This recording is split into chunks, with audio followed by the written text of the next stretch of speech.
Ben Bülent Deniz, 1966 Diyarbakır Korkut ilçesinin Kurudere köyünde doğdum. İşte, oğlum Mazlum Deniz'le birlikte İstanbul'a beraber çalışmaya geldik. Aynı şirkette çalışıyoruz birlikte. Bugün ben yoktum orada, Üsküdar'daydım. Saat 12:20 falan geçe civarında bir telefon geldi. Telefonla birlikte oğlunuz düştü dendi. Ve ben apar topar tabii gidene kadar hastaneye zaten yetiştim. Hastaneye yetişirken zaten bana doktorlar herhangi bir umut vermediler. Orada yaklaşık 6 saat boyunca doktorlar müdahalesi sonucu oğlum Mazlum vefat etti. Sonradan şimdi orada zaten otopsi, savcılık geldi, otopsi aldı. Otopsi alırken bile kimseye hiçbir şey sormadan otopsisini aldı. Oradan zaten geçtik. Tabii bu arada Adli Tıp Kurumu'na sevk ettiler, Yenibosna. O akşamdan ertesi günün saat 12'ye kadar tek başıma, yani işveren hiçbir şeyde bulunmadan, yani hiç sahiplenmeden orada tek başıma kaldım. Adli Tıp Kurumu işi bittikten sonra ben zaten cenazemi aldım ve o gün çok büyük zorluklarla, hatta yani uçak bileti olmadığı için Diyarbakır'a uçak bileti olmadığı için ben cenazemi Atatürk Havalimanı'na gönderdim. Kendim de Batman'a kesmek zorunda kaldım. Tabii bunları hepsini o acı içerisinde kendi tek başıma yaptım. İşveren tarafından herhangi bir kimse beni aramadı, sormadı. Yani kendi imkanlarımdan o acı içerisinde çocuğumu öyle cenazemi aldım, Diyarbakır'a götürdüm. Ondan önce şöyle söyleyeyim. Zaten aslında ben bu konuşmayı biraz da insani boyutuyla, hani işin insani boyutu, ben bugüne kadar hiçbir işveren yetkilisi beni arayıp da bir taziye mesajını bile iletmedi. Bu çok büyük bir acı, çok insani bir,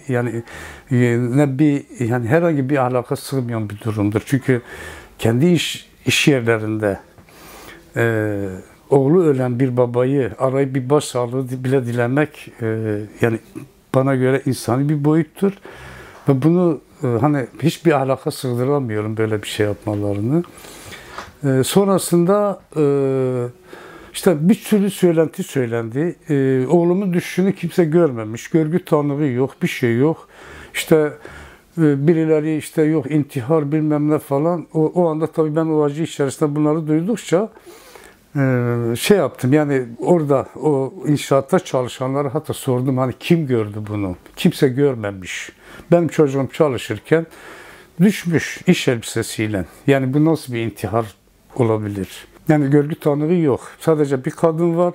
Kadının da çelişkili ifadeleri var. Kadın diyor, işte baktım çalışırken ben balkonumda işte sigara ve bilmem ne yapıyordum. Çalışırken bir bakmışım aşağıda işte birileri toplanmış birinin başına. Karakolda zaten kadın da öyle ifade vermiş. Hatta savcılık da ona göre mi, neye dayanarak intihar teşebbüsü diye otopsi raporuna yansıtmış. Bizim sigortalı olduğumuz şirket NAR firması. NAR bizim işleri, yani taşeronluğunu alan firma. Ki firma zaten artı böyle bir çelişki var. Firma SGK'ya iş kazası diye bildiriyor, savcılık intihar teşebbüsü diye. Yani çok eksik ve yetersiz bir soruşturma. Yani güvenlik önlemleri hiç yok denecek kadar az zaten. Yani güvenlik önlemi diye Türkiye'de öyle güvenlik önlemi olduğu bir şantiye çok az rastlanır. Yetkililer bugüne kadar bana hiç ulaşmadılar. Hiç böyle bir kesinlikle yani bana ulaşmadılar. Ben acımı yaşadım ve yani buraya gelip işte araştırıp artık oğluma ne oldu, ne yaptılar. Hani artık daha yeni araştırmaya başlıyorum. Otopsi raporu, yani hastanedeki otopsi raporu çıkmış. Adli Tıp Kurumu daha çıkmamış. Yani benim söylemek istediğim şu. Yani ben bir baba olarak yaşadığım bu acıyı ve oradaki şirket yetkililerinin duyarsızlığı, kimsenin beni aramaması, bu acımı paylaşmaması artık hangi insanlığa sığıyor, hangi inanca sığıyor, hangi ırka sığıyor ben onu anlamış değilim. Beni tamamen yalnız bıraktılar. Kendi iş yerlerinde çalışan bir insana böyle bir muamele, yani ne kadar insanidir, onu sorgulamak istiyorum. Ve bundan sonra hele özellikle çalışan, işçi arkadaşlarıma seslenmek istiyorum. Bundan sonra kendinizi bu kadar ucuz görmeyin, haklarınızı bilin, mücadelenizi verin.